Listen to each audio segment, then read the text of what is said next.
이사야 7장 10절에서 14절을 보겠습니다. 임마누엘의 징조. 오늘은 주님의 백성들이 즐거워하고 기뻐하는 날입니다.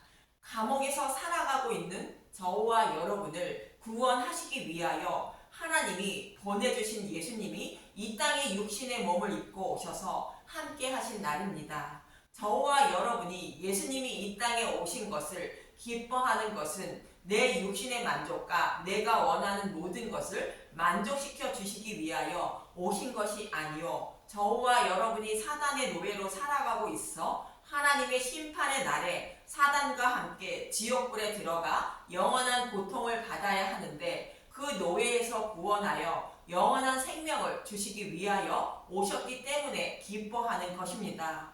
오늘 본문의 내용은 하나님 백성이 살고 있는 예루살렘 성을 아람 왕과 북이스라엘 왕이 연합하여 치러 올라와 성을 멸하라 하고 있는 모습인데, 이 모습은 하나님 백성인 저와 여러분을 사단이 에워싸고 지옥으로 끌고 가려고 하는 모습을 모형하고 있는 것입니다. 이때 유다 왕 히스기야 왕의 아버지 아하스 왕이며, 하나님은 이사야 선지자 아하스 왕에게 보내어 이렇게 말씀하십니다. 이 말씀을 통하여 하나님은 사단의 포로에 있는 자신의 백성인 저와 여러분을 어떻게 구원하시려고 하는지 알아볼 것입니다. 본문의 말씀을 이해하기 위하여 말씀의 배경부터 살펴보겠습니다. 이사야 7장 1절부터 보겠습니다.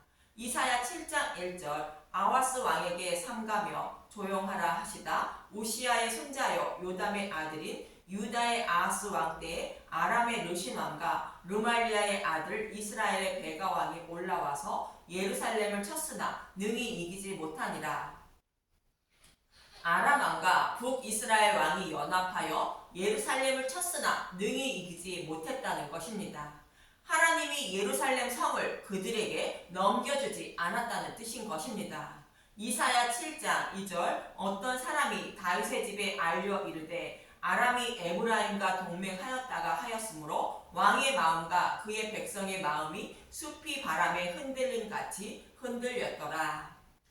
왕에게라고 하지 않고 다윗의 집에 알려라고 말하고 있는데, 하나님이 예루살렘을 넘겨주지 않은 이유를 말씀하고 있는 것입니다.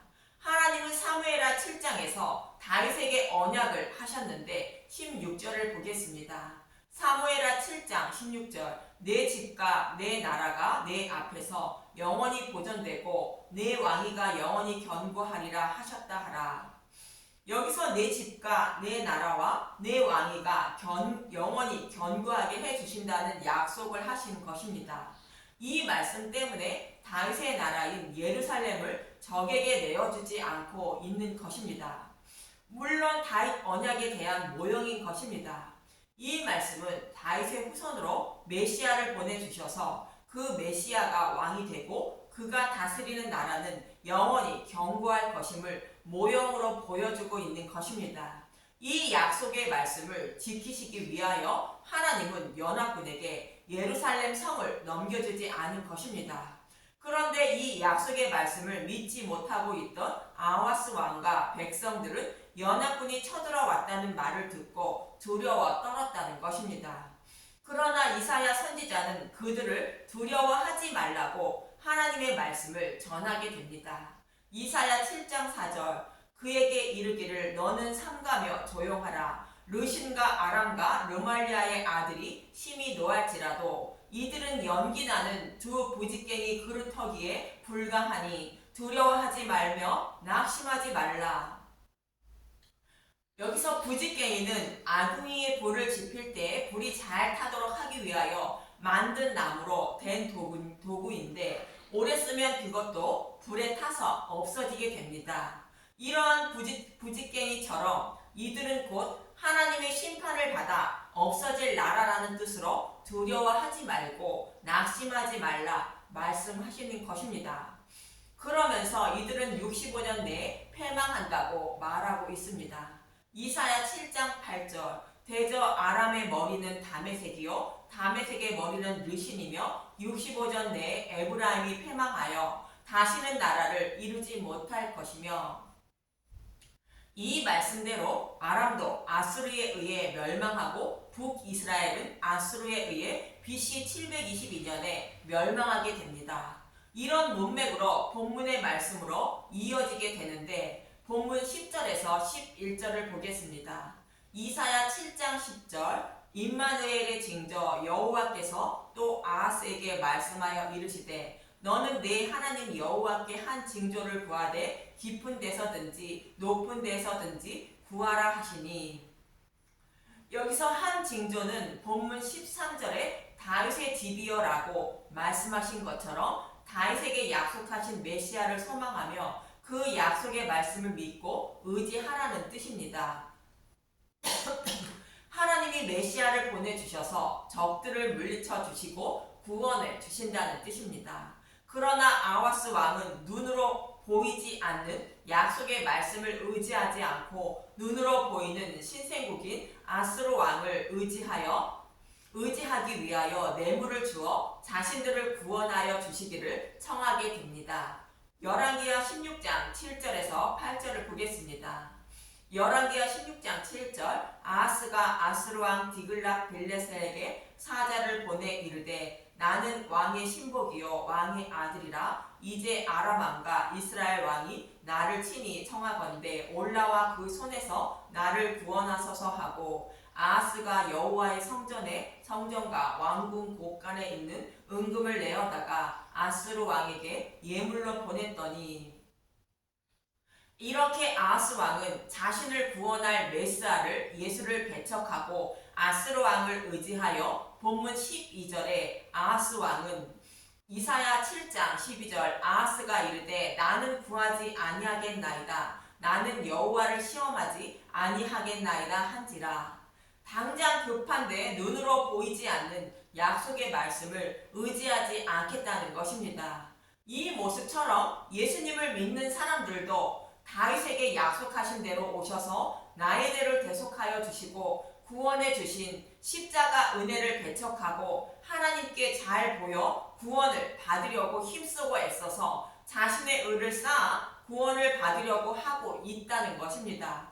또 눈으로 보이지 않는 심판의 두려움을 생각하지 않고 자신의 생명을 살리기 위하여 오신 예수님을 알기를 멀리하며 구원은 당연히 이미 받은 것이라 생각하고 발등에 부린 자신의 삶과 육신의 만족을 해결해 달라고 예수님의 이름을 부르며 자신의 마음을 만족시켜 달라고 예수님을 찾고 있다는 것입니다. 예수님은 자신을 따르려는 한 서기관에게 나는 머리 둘 것이 없다고 말씀하셨습니다.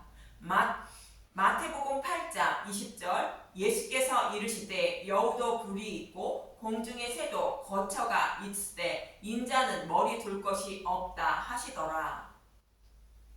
이 말씀은 예수님은 이 땅의 것을 소유하고 있는 것이 아무것도 없다는 뜻으로 이 땅의 것을 요구하면 아무것도 주지 못한다는 뜻입니다.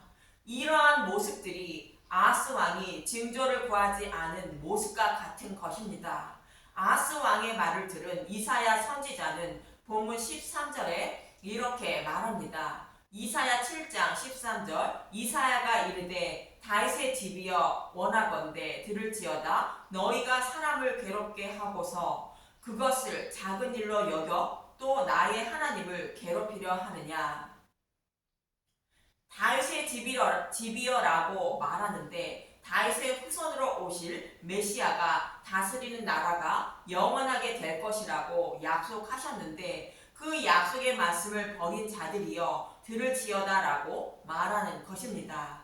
이 약속의 말씀을 배척하면 백성들이 심판을 받아 지옥에서 고통받게 되므로 사람을 괴롭게 하는 것이며 사랑하는 자신의 백성들이 지옥에서 고통받는 모습 때문에 그들의 아버지인 하나님도 괴로워하신다는 것입니다. 그래서 아하스 왕이 징조를 구하지 않아도 하나님은 자신이 약속하신 말씀과 자신의 백성을 불쌍히 여겨주셔서 친히 징조를 주신다는 뜻입니다. 본문 14절을 보겠습니다. 이사야 7장 14절 그러므로 주께서 친히 징조를 너희에게 주실 것이라 보라 처녀가 잉태하여 아들을 낳을 것이요 그의 이름을 임마누엘이라 하리라. 그 징조는 처녀가 잉태하여 아들을 낳을 것이며 그 이름을 임마누엘이라 하리라라는 말씀이라는 것입니다. 처녀인 마르아의 몸에 성령으로 잉태되어 육신의 몸을 입고 예수님이 오시는 모습을 말하고 있음을 잘 아실 것입니다. 다윗에게 약속하신 말씀대로 다윗의 후손으로 메시아인 예수님을 보내주시고 영적 예루살렘 성을 다스리는 왕으로 세우셔서 자신의 백성들을 구원하여 나라를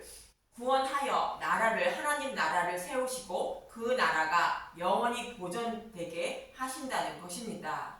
그렇지만 아하스 왕이 징조를 구하지 않으므로 자신들을 구원할 것으로 여겼던 아수르에 의하여 아람과 북이스라엘은 멸망하고 예루살렘도 풍전등화에 처해지게 됩니다. 징조를 구하지 않고 눈으로 보이는 것에 의지하려는 자는 반드시 심판을 받음을 모형하고 있는 사건인 것입니다. 이사야 8장 5절에서 8절을 보겠습니다. 이사야 8장 5절 아스루 왕의 집냐 여호와께서 다시 내게 말씀하여 이르시되 이 백성이 천천히 흐르는 실로아 물을 버리고 르신과 르말리아의 아들을 기뻐하느니라.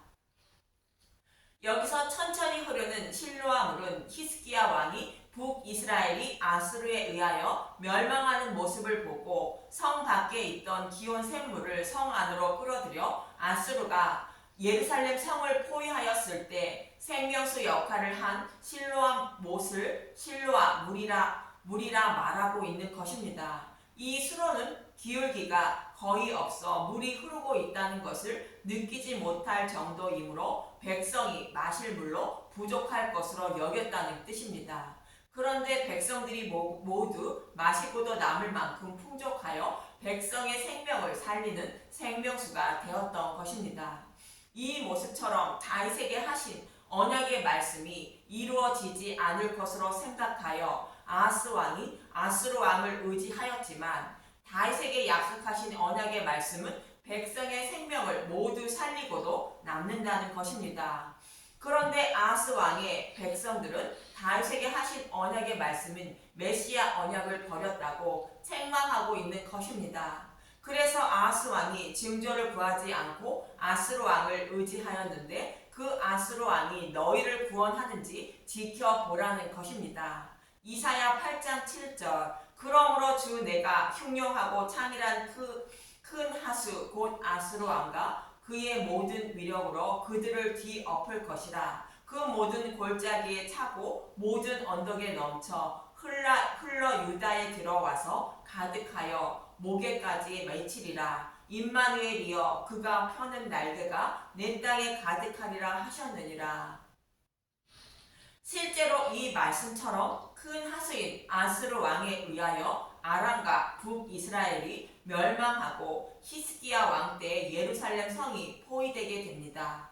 아하스 왕이 자신들을 구원할 왕으로 아수르 왕을 선택했지만 결국 그의 아들 히스기야 왕 때에 아수르에 의하여 또 다시 동일한 처지에 놓인 것입니다. 이렇게 하나님의 백성이 위험에 처해지자 자신의 백성을 구원하시기 위하여 하나님이 친히 자신의 백성과 함께 하신다고 말씀하고 있는 것입니다. 이사야 8장 8절을 표준 새 번역으로 보겠습니다. 이사야 8장 8절 유다로 밀려들고 소용돌이 치면서 흘러 유다를 휩쓸고 유다의 목에까지 찰 것이다. 임마누엘 하나님께서 우리와 함께 계신다. 하나님께서 날개를 펴서 이 땅을 보호하신다.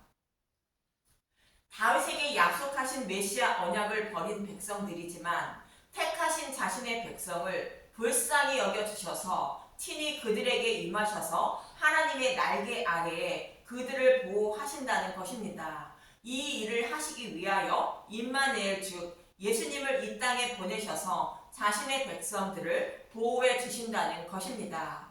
이 약속의 말씀대로 저와 여러분을 사단에게 내어주지 않으시고 구원하시려고 예수님을 이 땅에 보내주신 것입니다. 저와 여러분을 생각해 봐야 합니다.